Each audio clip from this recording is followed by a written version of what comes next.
পূজার বন্ধ তো দিল। আজকে সন্ধ্যা থেকে আমাদের পূজার অনুষ্ঠান শুরু হবে। পূজাতে তোদের দাওয়াত রইল, তোরা আমাদের বাড়িতে চলে আসিস, তোদেরকে নিয়ে অনেক মজা করবো। আচ্ছা তাই হবে। মেদ, এত তাড়াহুড়ো করে কোথায় যাও? মানে ওদের পূজা দেখতে যাবো আর কি। তোমার হিন্দু বন্ধু কি কখনো আমাদের ঈদুল আজহা আসছিল?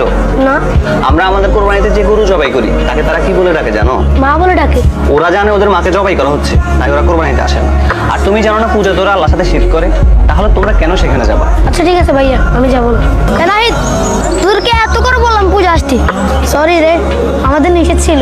কিসের নিষেধ? কে নিষেধ করছে? আমাদের ধর্মে নিষেধ আছে রে।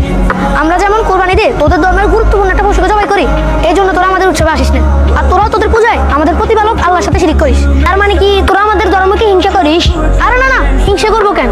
আল্লাহ আমাদেরকে অন্য ধর্মকে হিংসা বা পালন করাতে বাধা দিতে নিষেধ করেছে। আর মহান আল্লাহ পবিত্র কোরআনে বলেন, লাকুম দীনুকুম ওয়ালিয়া দীন। তোমাদের ধর্ম তোমাদের, আর আমার ধর্ম। ও আচ্ছা, সুন্দর তো।